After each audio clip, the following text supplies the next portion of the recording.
Pagkatapos ng 1.5 oras, umaandar pa rin yung ating ventilador. Ang kanyang input voltage ay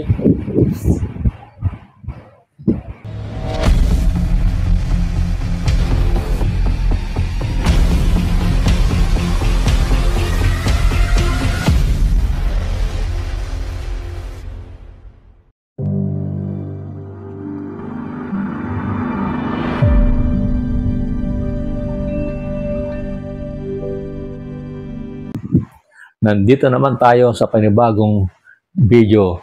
Gagawin ko kasi ng video itong battery na ito at itong multifunctional inverter, intelligent inverter. Ang ating isang viewer nagtanong, gaano ba katagal bago malubat itong battery na ito? Kaya nga sa ngayon, gagawan ko siya ng video. Yan. Manood po kayo at gagawan po natin ng content. Itong battery pack na ito, kung gaano katagal bago malubat. Yan, umpisahan na natin. Ito, tanggalin ko na ito sa box. Itong ating multifunctional intelligent inverter. Para magamit natin to at magamit natin to, siyempre isasalpak natin yan dito. Dito lang yan, oh.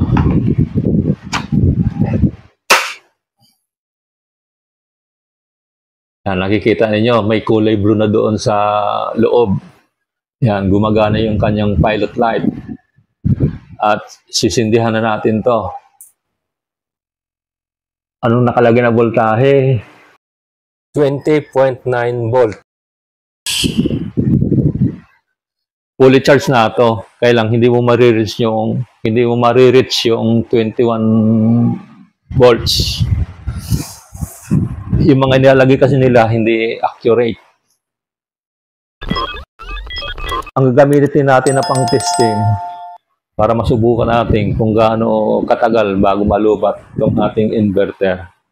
Gagamitin natin itong stand fan para matesting natin kung gaano katagal bago malubat ito. Kaya nga lang, bago natin gamitin to, dapat i-check muna natin yung capacity nito. Kung ilang watts ito. Ayon dito sa ating ganito, anong tawag dito? Manual ba ito?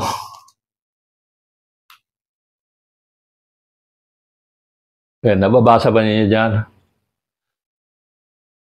Palagay ko mahirapan kayong basahin dyan. Sige, babasahin ko na lang. Ang sabi dito,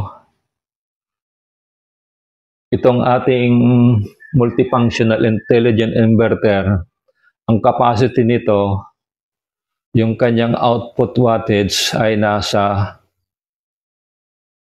120 watts lang. Ayan, o. Ang gagawin natin, ang gagamitin nating appliances dito, dapat hindi lalampas doon sa 120 watts. Kasi maaaring masira ito.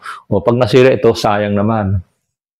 Ang kinakailangan kasi dito, ang paggagamitan natin ay mas mababa sa 120 watts. May nakalagay dito, dapat 80% daw.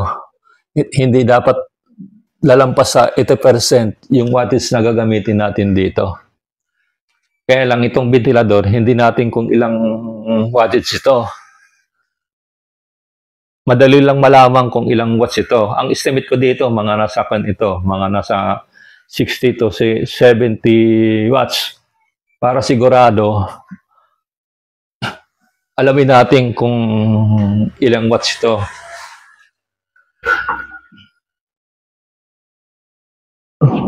Hindi na makita sa likod. Kasi sa kalumaan, burado na yung nakalagay dito. Yan.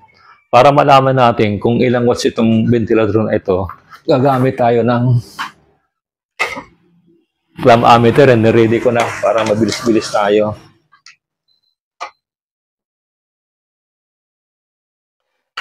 Yung clam ammeter, naka-sit up na, nagloloko. Sira kasi yung lagyan ng battery. Ayan.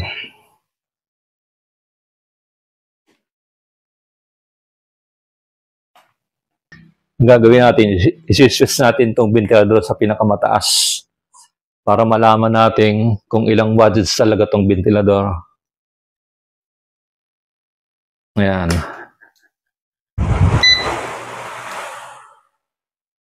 Ilang amperahe? 0.172 amperes. Para makuha natin yung kanyang wattage, i-compute natin yan. Magamit tayo ng calculator.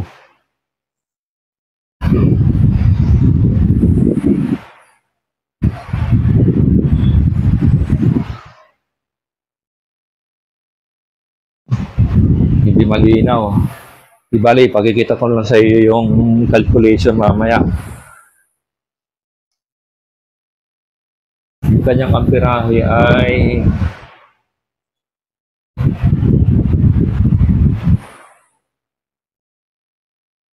0.172 amperes.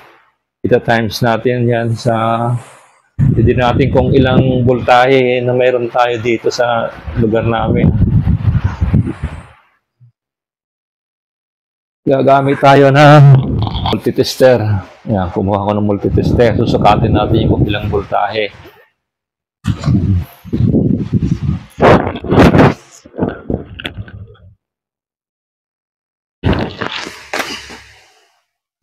Gamit natin itong multitester.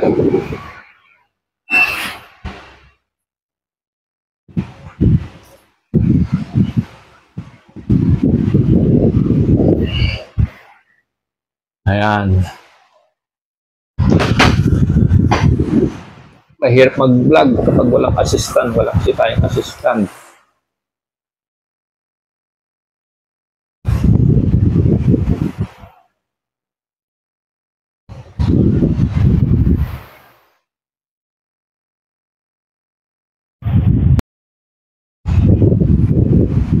Nakikita niyo dyan? Ayan, o. Nasa 233 volts. Ayan, i-multiply natin sa 233 volts. Times 233 volts equals 40 watts. Ano, nasa 40 watts siya. Kaya pwede natin gamitin itong ventilador dito sa ating intelligent. Dito sa ating multifunctional intelligent inverter. Tatanggalin natin dito sa outlet. Yan, o. Bago natin isaksak yung ventilador dito, sukatin din natin to yung voltahe niya. Yung kanyang input nasa 20.9 volts. Paano yung fully charged na yan? Ang voltahe kasi dapat na lumalabas dyan ay 21 volts. Kaya lang hindi mo mapiperfect na 21 volts yan. Dahil may mga differences kasi yan. Susukatin natin yung voltahe niya. Kung ilang voltahe yung nandito.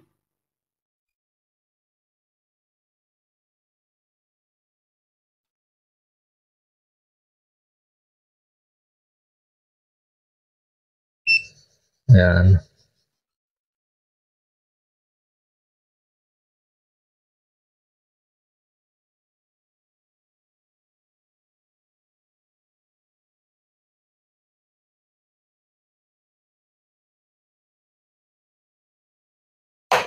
Hindi natin makuha yung nasa 227 volts siya.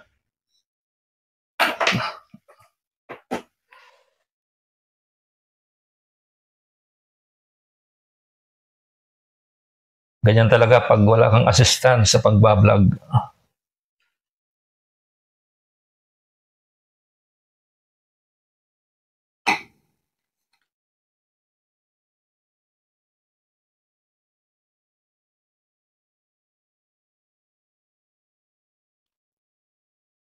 Ayan, nasa 227 volts siya. Pwede natin siyang gamitin. Aandar ang ventilador na yan. 227 volts. Pasok pa yan. Sa ngayon, nasa 20 volts ang input niya. Yung kanyang output ay nasa 227 volts. Yan, saksak natin itong ventilador. Orasan natin kung gaano katagal bago malubat yung ating battery. I-observe natin. Yan, nakikita naman natin dito sa camera.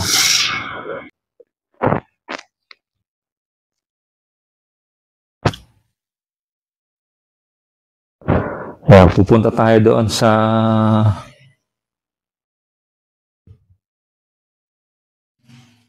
timer watch. I-open lang natin to. Kailangan natin ng stand.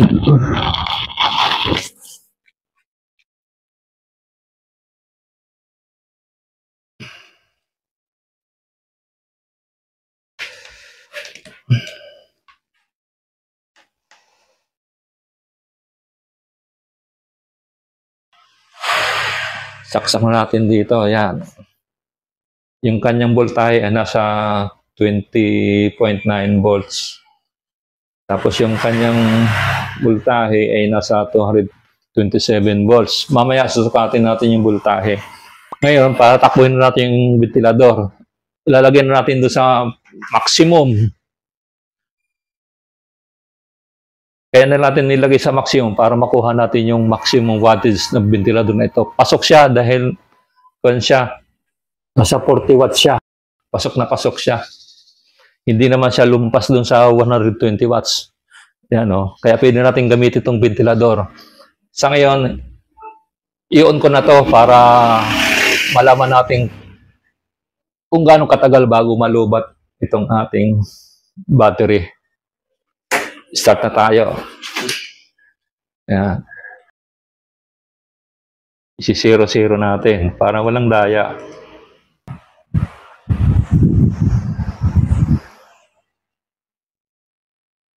Yan, nag-umpisa na tayo.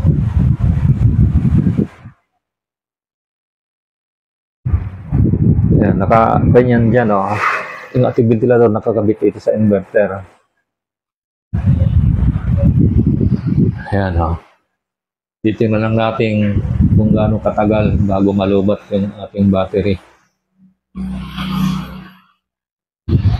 Sukatin din natin yung voltahe niya.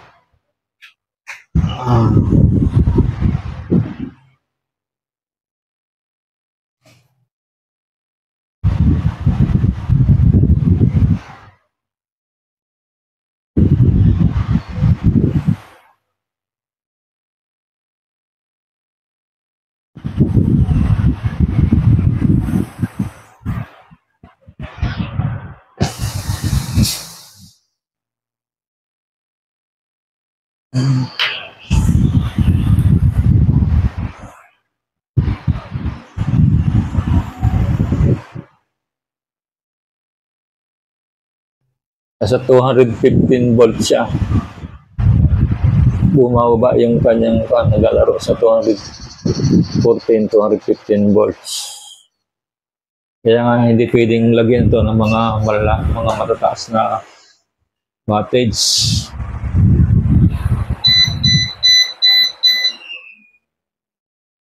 Bibigay itong ating inverter.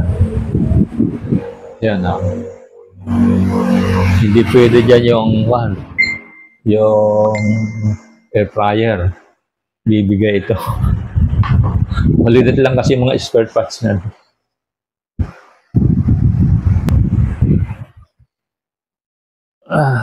Lapit-lapit natin.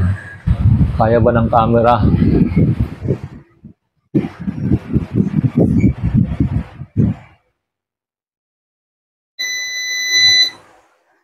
Yung isang aking tester nag-off na yung aking ammeter. Naka 2 minutes na tayo.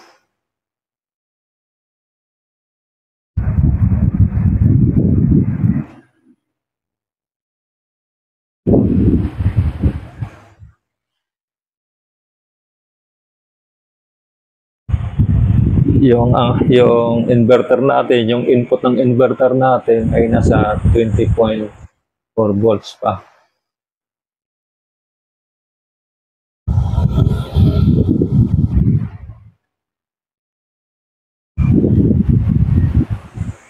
Ganyan talaga, matagal yan. Mag-focus muna tayo. Babalik na lang tayo pagkalipas ng mga, hindi ko alam kung anong oras tayo babalik. Kasi matagal to. Ayan o, nakakatatlong minuto na tayo. Nasa 20 volts pa rin yung ating inverter.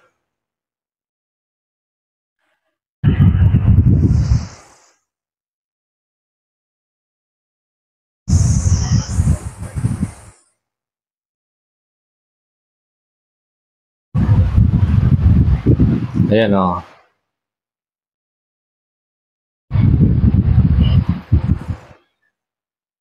Ayan, nakaka-4 na minuto na tayo. At yung ating multifunctional inverter natin ay nasa 20.4 volts pa siya. Tumatakbo pa yung ating ventilador. Ayan, naka-number 3 siya.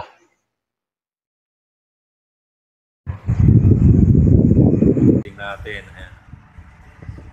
Yung ventilador natin umaandar pa rin. Oh. Ayan, titingnan natin kung gaano katagal bago malubat yung ating battery. Ayan, patuloy ako nagpapalamig sa ventilador.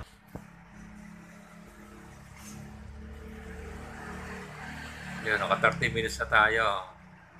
Tapos yung input voltage niya ay nasa 20.1 volts. Mataas pa rin yan. Yan o. Ang ating ventilador ay patuloy na umaandar. Yan o, tuloy-tuloy siya. Yung kanyang hangin hindi nagbabago. Malakas pa rin ang hangin. Ang mga ganitong ventilador, kaya nilang mag-operate ng voltahe na mula 170 volt hanggang 250 volts. Kaya ng mga ganitong ventilador. Kaya nga kahit magkaroon ng low voltage, tatakbo pa rin yung ating ventilador. Dito, wag nating asahan na magpipermis ang voltahe niyan. Gawa nung ang lakas niya nagdidepende lang sa battery. Yan, sa loob ng 1 oras kalahati, umaandar pa rin yung ating ventilador. Ayan o, gumagana pa rin siya o. Ang kanyang input voltage ay nasa 18.9 volts na lang ang kanyang input. Susukatin natin ang output voltage nito.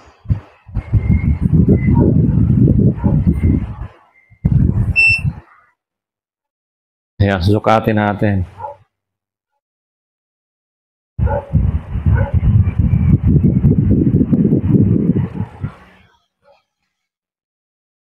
Sukan natin dito.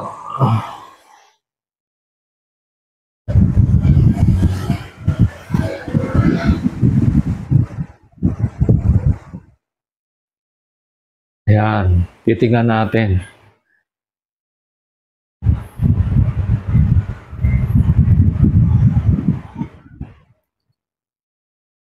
Pagkatapos ng 1.5 oras, umaandar pa rin yung ating ventilador. Ang kanyang input voltage ay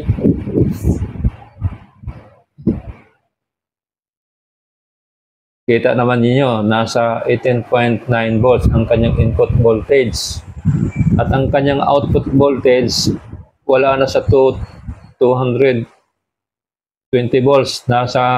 Ang output voltage niya ay 199 volts, 0.7 volts na lang, or 199.8 volts na lang siya. Yan o, naglalaro siya sa 0.7 and 0.8.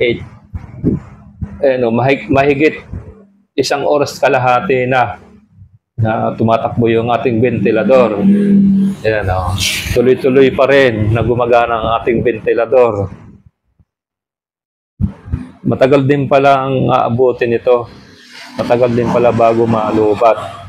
Yan, titingnan natin kung aabot pa siya sa pangalawang oras. Tingnan natin. Yan, magpo-pause muna tayo at hahaba ang ating video. Yan, babalik tayo pagkatapos ng kalating oras. Yan, pag pinalipas natin ng kalating oras, yan ay 2 oras na. Yan, abangan natin ang susunod na pagtingin natin o sa magpapakita natin. Yan mahigit 1 oras kalahati na po yan malakas pa rin ang buga ng hangin ng ating ventilador. Kaya pa. Tingnan natin kung kakayanin pa niya hanggang sa 2 oras. Babalik tayo pagkatapos ng 30 minutes. Yan malapit ng mag 2 hours. Hindi ko na hinintay na mag 30 minutes kasi naramdaman ko ang ikot ng ventilador, medyo humina na siya. Parang number 2 na lang siya. At na-observe ko dito, yung kanyang voltahe ay nasa 16.2 volts na lang ang kanyang input voltage.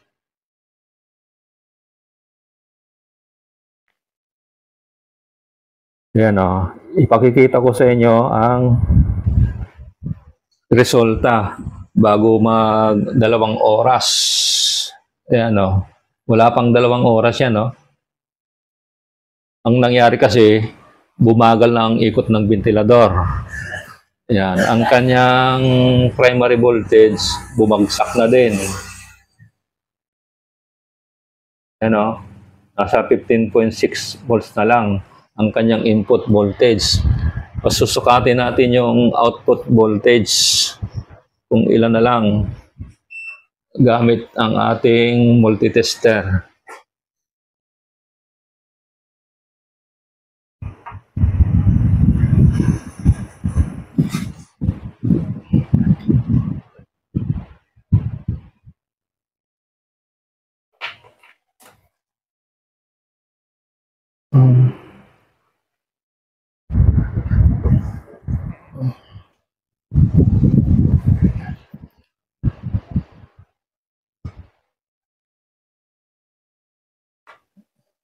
Kaya pala ng ventilador hanggang 152 volts.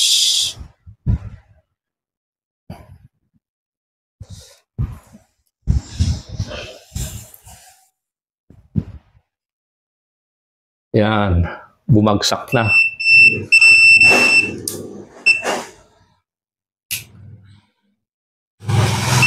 Wala na, bumagsak na. Hanggang kan lang. Hindi pa inabot ng kalahating oras.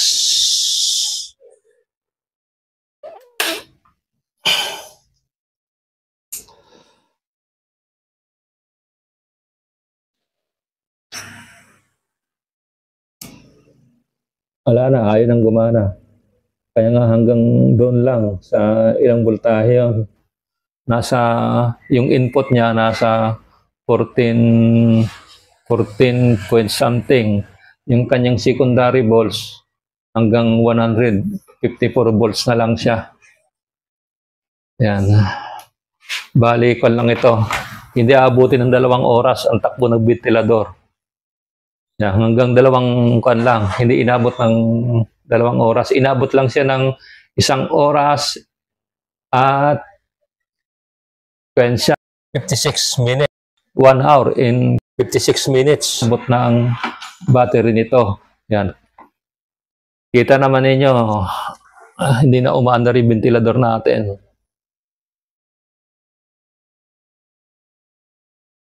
Yan, wala na. Hindi na umiikot. Hanggang doon na lang. Magkita-kita na lang tayo sa susunod na video. Hanggang dito na lang ang ating video vlog.